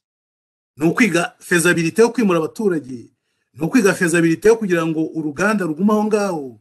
Ni igiki turi kumuha mu by'ukuri? Nta gisi ndi kumva icyo turi kumuha icyo aricyo. Ni feasibility yo kwimura abaturage, ubwo biraba bihereye kuki? Kuzihe data. Ni feasibility yo kwimura uruganda, biraba bihereye kuzihe data. Ni ukuvuga ngo rero twebwe ubundi ni ibintu bibiri tugomba kumuha. Ni feasibility yo kwimura abaturage, ni feasibility yo kwimura uruganda. Kugeza ubu ntabwo nta sinzi ikintu azashingiraho, usibye ko n'ubu ngubu twashingiye kuko abaturage babitubwiye bose bafite ukuri kandi barababaye. Ariko mu by'ukuri njye numvaga umwanzuro twagombye kuba PM no kubanza akatwigira feasibility y'igishoboka, swati kwimura abaturage, swati ku ruganda. Noneho byaba ari abaturage, icyo gihe nabashobora kuza ati noneho mu gihe cya budget mutegure budget izatuma wenda nyiri uruganda tumwimura, cyangwa se budget ituma abaturage tubimura. Ariko ngewe uko mbibona, aho turebye superficie y'aho uruganda ruri, niyo twarwimura, uyo superficie ntabwo yazaduha umusaruro nk'umusaruro uruganda ruduha. Numva ko possibility isigaye ni ukuzimura abaturage nabo kandi bari mu cyerekezo cyaho imyotsi iri kugana, kuko numva aha rero bisaba ko nyine koko agomba kubanza bikarebwaho, atari ibintu tuvuga ngo ntabwo nabikore byanze bikunze, cyangwa se abikore aze buri mezi 6 atubwire, kandi si uzanabikora niza equipe technique nizo zabikora, wenda za ministeri bireba zikabimugezaho. Numvaga rero ahangaha naho twagombye kumubwira tukaba souple, tukamubwira ko wenda ko dufite data zihagije zo kugira ngo tube twafata umwanzuro, atwigire étude de faisabilité kuri iki kimwe, kuri iki ngiki, arebe icyakorwa, ariko abaturage babona igisubizo. Murakoze. Koze jambo ni rya Dr. Mukabarisa Germaine. Koze nyakubahwa Speaker kumpa ijambo. Mfashe ijambo, hari bagenzi banjye hari ibyo bavuzeho, ariko nanjye nagira ngo nongereho. Mu by'ukuri somye iyi raporo hari ibintu by'ingenzi bibiri raporo yavuzeho ariko bitigeze bigaragara.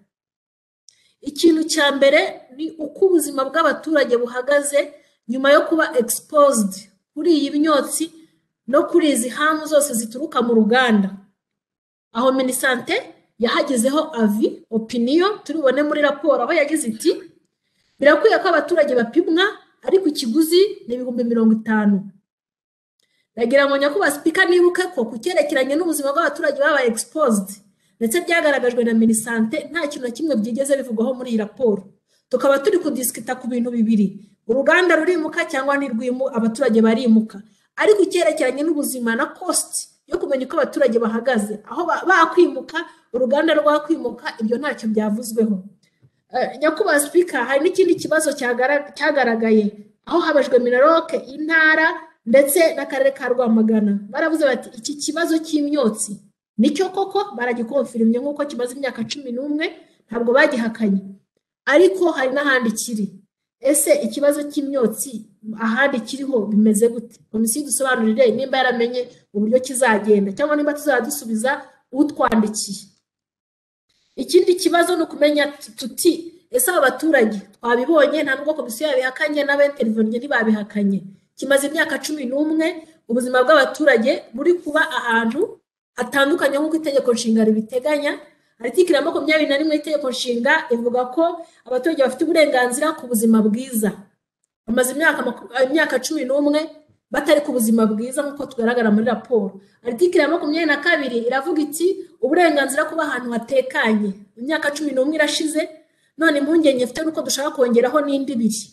Nyakubahwa Speaker, nkabona kongeraho imyaka yindi 2 yongera kuri 11 bamaze, ubuzima bwabo buri mu bibazo baterwa na kiriya kibazo nyine twabonye, kandi komisiyo yemeye n'inzego zahamagaye bemeye. Nakumva haba harimo kudaha agaciro ubwo buzima, ndetse bikaba byashyira na riske ko leta yabasha kuregwa. Barabibonye, hari jurisprudence niyo mwajya kuri internet mwayibona, aho abaturage cyangwa imiryango bagiye barega leta za leta zitandukanye kuri negligence mu gukemura ibibazo bya pollution. Niyo mpamvu nifuza ko rwose twagikemura mu buryo bwihutirwa tutagiye kongeraho indi myaka, ndetse n'ikibazo cyerekeranye uko ubuzima bwabo bumeze post exposure kirahabwa uhe murongo. barapimwa ntibapimwa cyane ko minisante yiyemereye ko bikwiriye ariko umwanzuro uriho ni ukuvuga barimurwa cyangwa ntibimurwa ntituri kuvuga post exposure kuri izi harmful substances zatewe n'uruganda nta kintu twavuzeho murakoze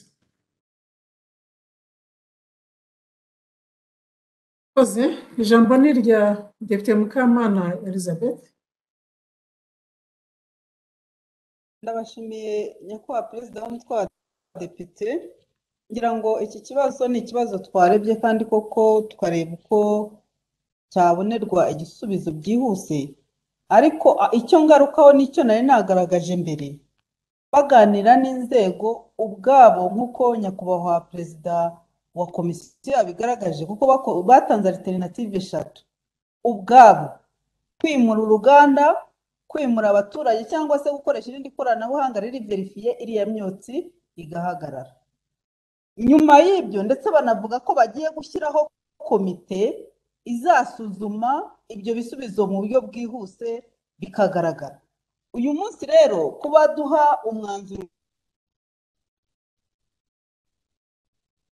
kuko bagenzi banjye babigarutseho ndumva twagombye kureba bigakorwa vuba byihuse ubwo yenda nganisha ku gisubizo nifuzaga bishoboka ko twatanga igihe cy'amezi 3 PM akagaragaza ikigomba gukorwa kuri kiriya kibazo ubwo ibyo byose gukorana n'inzego nabyo hazagaragazwa nyine zira proposal batanze noneho harebwa icyakorwa ariko muri aya mezi 3 mu gihe kitarenze amezi 3 agaragaze umwanzuro wafashwe ku kigomba gukora nanjye nshyigikiye ko kubera ko ikigomba gukorwa byagiye bitangwa n'inzego zirenze rumwe aha koko PM agomba kwintervena akagaragaza ikigomba gukorwa ariko noneho akabigaragaza mu gihe cy'amezi 3 kugira ngo nicyo azagaragaza tuzagikurikirane nabwo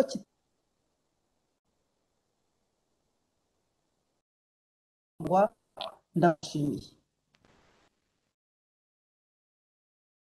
murakoze banyakubahwa abadepite ijambo ni irya komisiyo.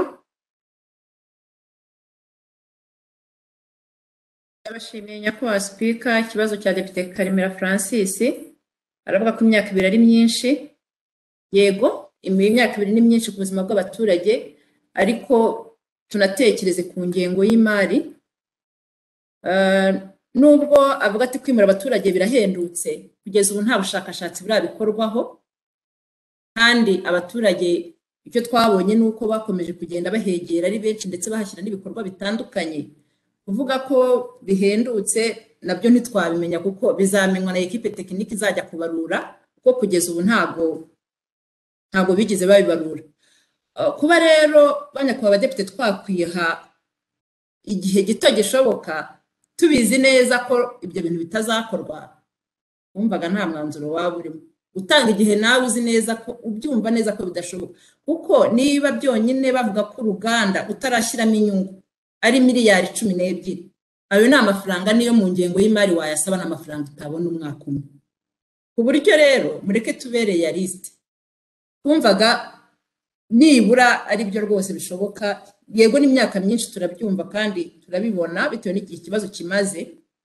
ariko no gutanga igisubizo gisa no kwikiza nabyo twumvaga atari byo kuvuga umwaka umwe tubizi neza ko bazatubwira ko ingengo y'imari itabonetse miliyari 12 ingengo y'imari kuvuga ngo wahita uyibonera mu mwaka umwe muri MTF nta bigize babishyiramo murumva birasaba izindi process nuba tutabyirengagiza nuba aricyo nabivuga hanyuma kuri Depite Rwaka waravuga ko kwimura abaturage atari byo bikwiye ntitubizi bamwe bavuga ko ari byo bikwiye abandi siko babibona we yavuga ko hari byaba bibaye nkaho ari icyanya cy'inganda kandi hari ahandi hantu giteganyirijwe twumvaga ibingibi ari equipe technique nyine izabiyobowe na PM izabimenya ntabwo tuzi twebwe numva twakwibaza cyane cyane kuri end result ikibazo cy'abaturage cyakemutse uburyo kizakemuka kugeza ubu twe ntitubizi icyo dupfa nuko kizakemuka ariko uburyo bazanyuramo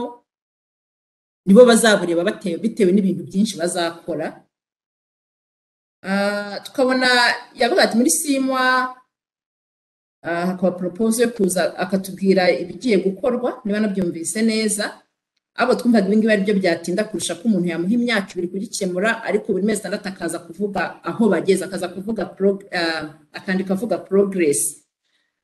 Hanyuma ku kibazo cya Depite Uwiringiyimana,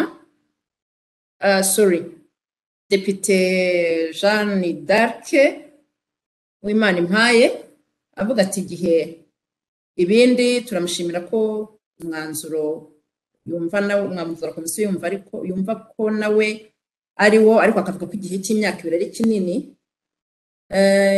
Nyakubahwa Jeanne d'Arc ndumva icyo navuga ari icyo navuze hejuru mbwira Depite Karemera Francis. Inzego zose twaganiriye batubwiye ko nibura igihe gishoboka bitewe n'ingengo y'imari uko bagenda bahisa nuko igenda iboneka, igihe cyashoboka niba ari imyaka 2. Kubana ba nyir'ubwite babona imyaka 2 ariyo miki ishoboka, kuvuga ngo umwaka umwe tubizi neza ko mu mwaka umwe bazatubwira ko iyo ngengo y'imari bazabwira ko utateganyirijwe, twumvaga tubaye realistic twumva tutaba tubaye realistic. Twumva rero mubitwemere twagumana imyaka 2 kuko ni ibintu bijyana n'ingengo y'imari kandi tuzaho igihugu gikura. Banongeraho bati niba na mbere byarabayemo wenda nibwo habayemo ubwo burangara, ariko noneho murebe n'igihe cya covid tuvuyemo igihugu gihanganye n'ibintu byinshi bitandukanye, ku buryo kuvuga ngo umwaka umwe ayo mafaranga rwose twabonaga nta hantu yava. Hanyuma ku kibazo cya Depite wa Nyirigira Gloriose, niba nacyumvise neza, gukemura ikibazo twahaye PM kugikemura, yavugaga ko hari uburyo bubiri bwo kugikemuramo. Namubwira ko atari na bubiri gusa kuko Minaroke yaje kuvuga n'ubwa gatatu nayo itekereza, ivuga ko habaho n'uburyo bw'ikoranabuhanga abantu batura inganda ziturana n'abantu. Twe tukavuga rero tuti ubwo urwego rwa PM ariko rufite abatekinisiye mu nzego zitandukanye, nibo bazamenya, nibo bazagena uburyo bazakora kugira ngo twebwe tubone abaturage bakemuriwe ikibazo. Kuba rero twababwira nkuko nabivugaga, twumvaga atari byo kw'inteko ibwire executive ko ikora ikintu runaka ngo bategeke n'uburyo gikoramo, ko executive ifite ubunararibonye n'aba expert muri ibyo bintu, nubwo wenda hari ibyo batari bakora, ariko reka PM abafate buri wese amushinga akazi ke, akontorere ko ibyo bintu bigerwaho, hanyuma uburyo bazemeranya twebwe dupfa kuzabona abaturage bacu ikibazo cyabo gikemutse. Ariko tugiye kwinjira mu madetaye dushobora no gukora ahubwo ibintu bisa n'ibinyuranye, ko dushobora kubabwira bakagikemura muri B, ntabwo twabagaye ngo ntibagikemure, kandi twebwe icyo twashakaga nuko bagikemura, icyo twashakaga ntabwo ari uko bagikemura muri ubu buryo. Kumva ari uko nabivuga. Ikindi cy'imyaka 2 myinshi nabyo nabivuze, ndumva nabivuze uyu bihagije kuko ingengo y'imari bavuga ko ari ibibazo batwaye kandi natwe turabibona, noneho bikaba byaraniyongereye cyane muri iki gihe tuvuyemo cya covid, u Rwanda ruhanganye n'ibindi byinshi bitandukanye. Hanyuma ku kibazo cya Depite Ndagijimana yabaje ati PM turamisaba iki? Turamusaba ko akemura ikibazo cy'abaturage. Umva aricyo namubwira. Nkuko nakomeje kubivuga, yavuga ati hari data zizakenerwa, ariko izo data twibagije ko zikorerwa muri za ministere, kandi Minisitiri w'Intebe ashinzwe kureberera izo ministere zose. Ibyo bintu twabimuhaye, hanyuma agakoresha abo bantu b'abatekinisiye be, abo izo data zikaboneka, twebwe tukabona end result. Kuba yabikora mu buryo bumwe cyangwa ubundi, twe twumva nta kintu byanadufasha cyane nk'inteko, ubwo niko komisiyo yabyumvaga. Yumvaga icy'ingenzi ari uko ikibazo cy'abaturage kizakemuka, ariko kujya kumubwira ngo unabikemure kuri ubu buryo, umvaga atari byo bidakwiye. Hanyuma nicyo yasabaga ati twambabwira bakadukorera étude de faisabilité. Niyo bakora étude de faisabilité ntabwo ikibazo cyaba gikemutse, ubwo cyaba ari igice cy'igisubizo, natwe turashaka igisubizo cyose. Tukumva rero kwa Minisitiri w'Intebe aribo bakemura nk'umuntu ufite abatekinisiye bose. Ikibazo cya 6 ni cya Honorable Mukabarisa Germaine, avuga ko ari mu by'ingenzi bitavuzwe ubuzima bw'abaturage. Icyo namubwira nuko Minisante tuganira ntabwo gisubira ko ubushakashatsi yabikozeho, ahubwo yatubwira uko byagenda.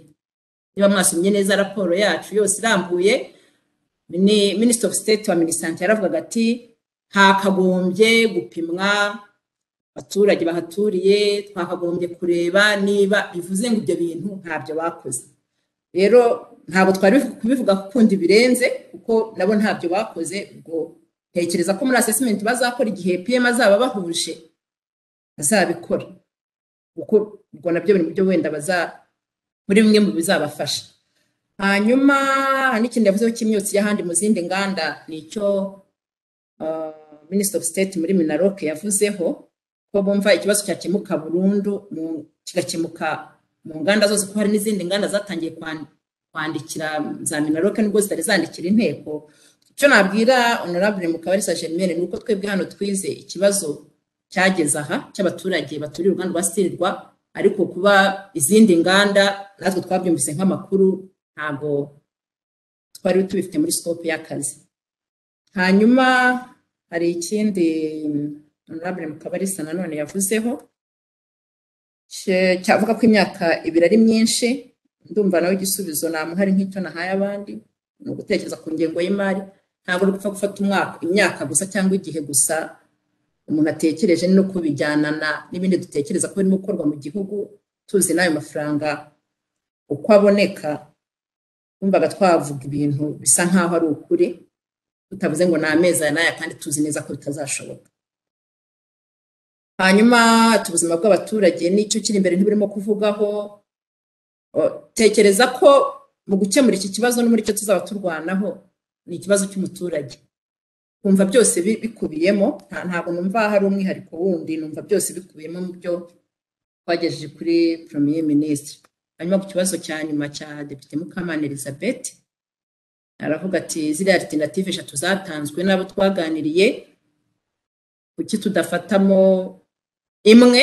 Ntabwo twamenye iyo dufata kuko ntabwo, uretse ko tutabifite no mu nshingano ariko nta nubwo tubifitemo expertise. Twumva mu gihe duhaye umukoro Minisitiri w'Intebe azakorana n'inzego ze zifite ubushobozi na tekinisite muri ibi bintu, hanyuma bakareba igikwiye, twebwe tukazareba umusaruro uzavamo.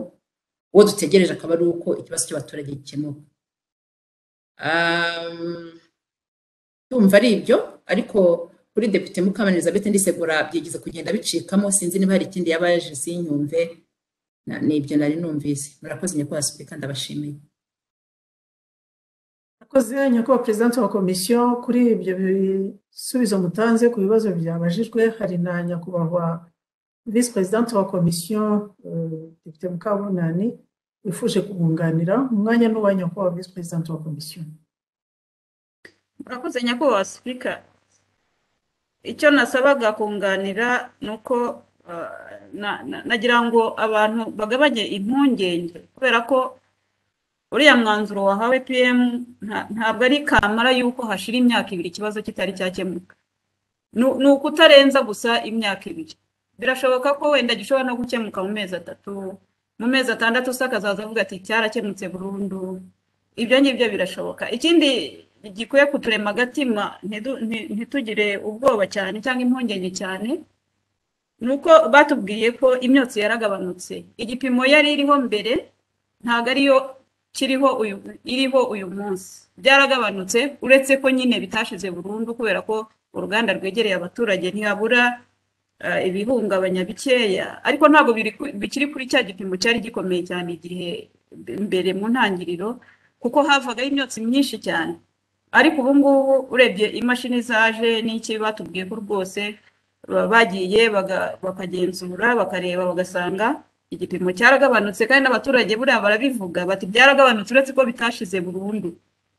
Kuba rero twakihangana wenda imyaka 2 niyo yageramo, dukeka ko bitaba bikimeze nk'uko byangizaga mbere ubuzima bw'abantu, uko ariko bicyangiza, ku buryo dukurikije uko tubona igihugu gihagaze, uko ubushobozi bumeze, nuko wenda umwanzuro wafatwa, uburyo bwari bwo bwose bwafatwa kugira ngo ikibazo gikemuke. Byanze bikunze hari amafaranga yasabwa, hari ingengo y'imari yasabwa. Tubyihanganiye, tukihangana, buriya abanyarwanda bagira kwihangana. Ubwo wenda igipimo cy'imyotsi kitakiri kinini cyane, bishobora kuzageza icyo gihe ikibazo kigakemuka burundu kandi n'abantu batakomeje kwangirika cyane tukajyana nyine n'ibishoboka kuko nibwo bushobozi buhari.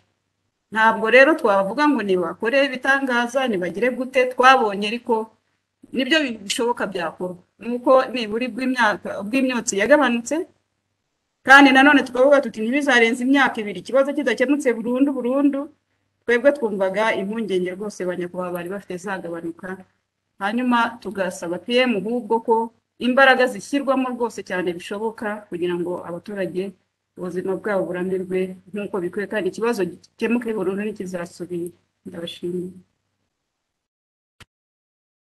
Murakoze nyakubahwa Vice President wa Komisiyo kuba mwibukije ko ari umwanzuro ari mu gihe kitarenze imyaka 2 n'ibyo inzego zabagaragarije mu kunganira President wa Komisiyo. Buro ni umwanya wo gufata umwanzuro kuri iyi raporo. Umwanzuro ni ukuyakira sura nagira ngo mbaze niba tuyakiriye ku bwumvikane busesuye. Bagize abagaragaza ko batayakiriye ku bwumvikane busesuye, ndabona hari 2 bagaragaza ko batayakiriye, rero turabicisha mu itora. Turabadepite 77 ubwo abakiriye raporo ngo barabigaragaza mu itora.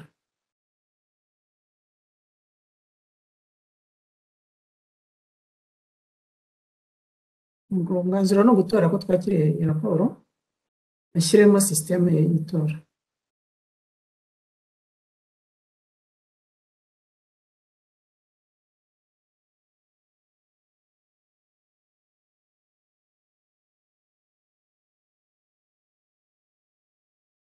Abadepite 44 nibo bakiriye iyi raporo, 24 bayanze, hari 2 bifashe, imfabusa akaba ari 7. Ubwo rero raporo ikaba yakiriwe. Hari umudepite umwe wasabye ndifashe, Depite Mukabalisa Germaine.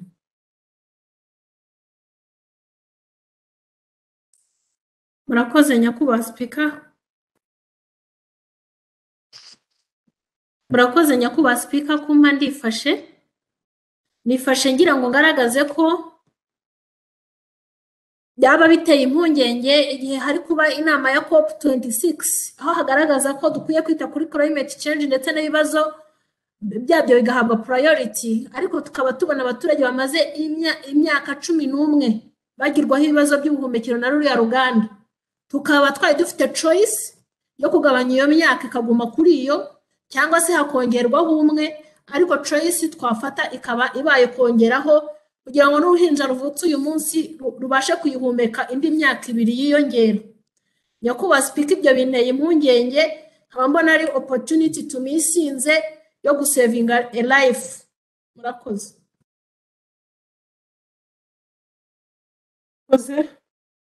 Nagira ngo rero dushimire komisiyo ku murimo mwiza badukoreye. Ibyari kuri gahunda y'uyu munsi tukaba tubisoje. Gahunda y'inteko rusange y'ubutaha ni ejo kuwa 4 tariki ya 4 Ugushyingo 2021 saa 9. Akaba ariho kugezwaho raporo y'ibikorwa bya komisiyo y'igihugu ishinzwe abakozi ba leta by'umwaka wa 2021 hamwe na gahunda y'ibikorwa by'umwaka wa 2021-2022 imitwe yombi iteranye. Murakoze rero, mugire umugoroba mwiza n'ahejo.